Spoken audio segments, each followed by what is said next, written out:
A small casual gathering in the garage of a home in Griffith, Indiana. Two young women in their mid-20s, sisters, hosting the late summer get-together with a few friends. But there was one mystery guest that happened to tag along that night. What transpired at that party that would leave those two young women dead in a charred, blackened heap on the bathroom floor before sunrise? This is the case of the EVANS sisters.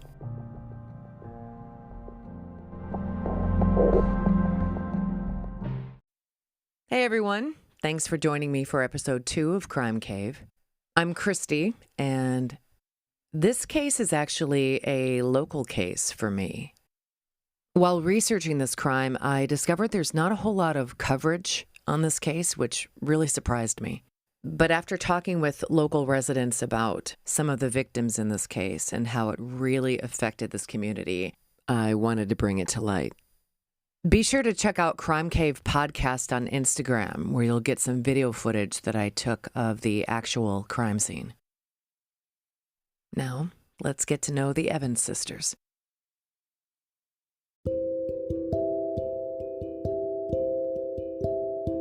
Jennifer Evans, 28, and her younger sister Kristen, 25, grew up in northwest Indiana in the town of Munster with their parents Ronald and Marianne Evans.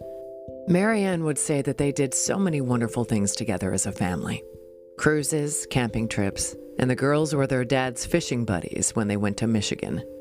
Both Jennifer and Kristen graduated from Munster High School and were described as not only sisters, but as best friends. Jennifer, the oldest, was born August 13th, 1981. She was described as very sweet and that she loved to make a grand entrance. Her mom would say that she was on Evans time, meaning she tended to arrive a bit late.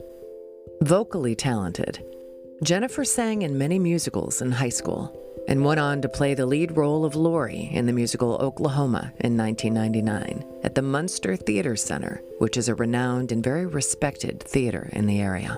She earned a bachelor's degree in marketing from Purdue Calumet and worked at BP Amoco in Whiting. Her obituary states that she will be remembered for her beautiful smile and angelic voice. A friend from grade school, who would later work with Jennifer at Sandridge Bank, shared that she remembered watching Hocus Pocus over and over to sing the songs together, and that she was so happy and cheerful. Jennifer was also described as always positive and very sincere with a sweet smile.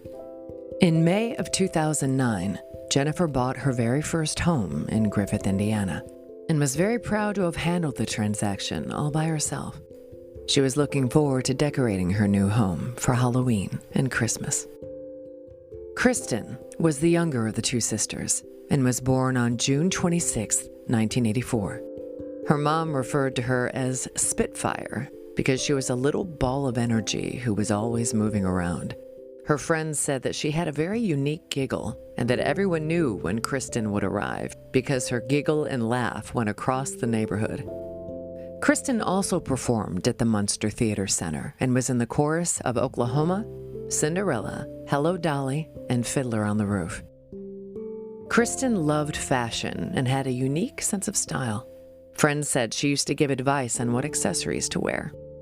She went on to graduate in 2008 from the International Academy of Design in Chicago and was employed at David's Bridal after buying her wedding dress there. They were so impressed with her personality that they offered her a position.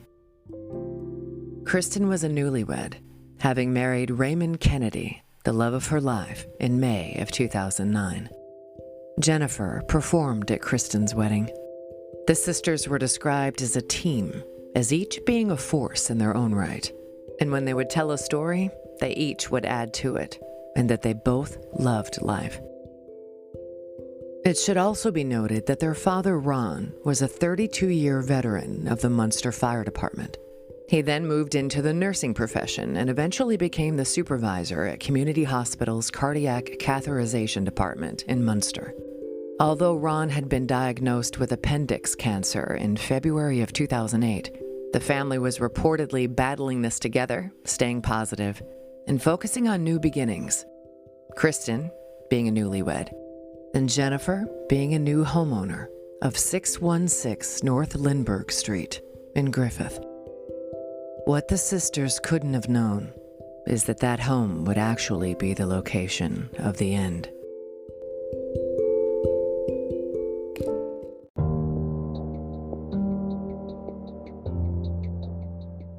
On Thursday, September 10th, 2009, Jennifer was hosting a small gathering at her home. Kristen was there from Chicago, which was about an hour away, so she had planned to spend the night. On that late summer evening, guests were mostly hanging out in the garage. As people showed up throughout the evening, a couple of friends brought a third guest that Jennifer didn't know. A 35-year-old man from Griffith named David Alex Flores.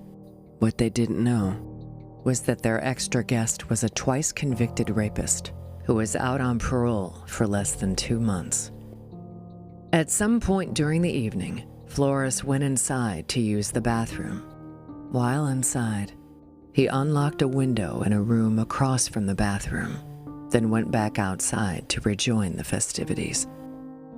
A few hours later, after waiting until everyone had gone home and assuming that both sisters had gone to sleep, David Flores returned to Jennifer's home and crept through the unlocked window.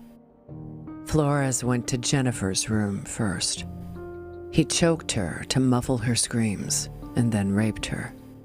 He continued to choke her until she became unconscious. After getting a knife from the kitchen, Flores went to the bedroom where Kristen was sleeping. He held the knife to her neck and raped her. Then he stabbed her several times in the neck.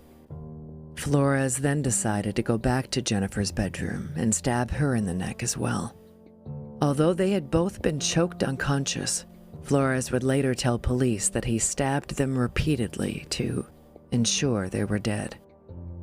But they weren't dead. After disabling the smoke detectors, he dragged both of the unconscious women to the bathroom, covered them with bed linens, set them on fire, and shut the door. Flores collected the knives and other items he touched, put them in plastic bags, and tossed them in an alley. He then fled the scene.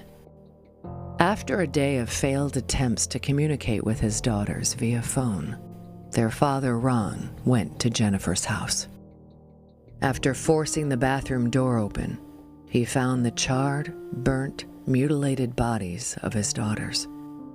Although much of the fire had died out due to the door being closed, their bodies were still smoldering when he found them. After the discarded items were located in the alley, detectives went to Flores' mother's apartment in East Chicago, Indiana, where they found Flores attempting to flee, but he was ultimately apprehended in the stairwell. David Flores was arrested on Saturday, September 12th, in connection with the slayings. He was charged with rape, arson, 2 counts of murder, 2 counts of murder in the perpetration of rape, and 2 counts of murder in the perpetration of arson. Flores had faced the death penalty had the case gone to trial. Instead, he pleaded guilty to 2 counts of murder and 2 counts of rape. Acknowledging the Evans family's wish to avoid reliving the horror of the sisters' deaths during perhaps 25 years of death penalty appeals, Judge Thomas Stefaniak reluctantly accepted Flores' guilty plea. Stefaniak had said that if Flores had received the death penalty, there was a 3 in 5 chance that it would have been overturned on appeal. However, the judge made clear that Flores deserved such a punishment. He said, "As I live my life and talk to people, this is just the case in a perfect world that would justify the death sentence. The fact of the matter is, you, Mr. Flores, are the devil among us. There are no redeeming qualities that you have, and there is nothing you can offer society." Flores is serving 2 life sentences for murder and 2 20-year sentences for rape. A slideshow of Jennifer and Kristen was played just before his sentencing. Their father, Ronald, died of cancer 5 months after their murders. He was 56 years old. Although Ron had been valiantly battling his illness since his diagnosis, his wife Mary stated he started dying the day he discovered his daughters dead. Mary said he is now at peace, fishing with his daddy's girls at a big lake in heaven. Mary compared the murders of her daughters to 9/11, calling the tragedy her personal terrorist attack. 2 years after their murders, Mary wrote a comment on their online obituary. September 11th, 2009, 9/11, that horrific day my twin towers fell. Life as I knew it will never be the same. Losing you both wouldn't be so hard to take if heaven wasn't so far away. Miss you always. Love you forever. Mom. Mary began working with legislators to ensure that repeat sex offenders like Flores can never be granted parole.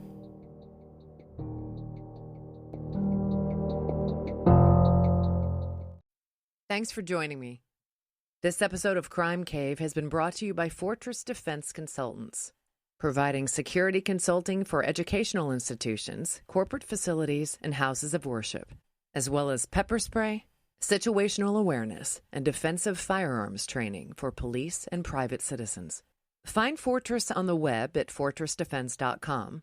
Contact Fortress directly at 708-522-8060 or email them at info@fortressdefense.com. Avoid being the subject of a future episode of Crime Cave. Train with Fortress today. Until next time.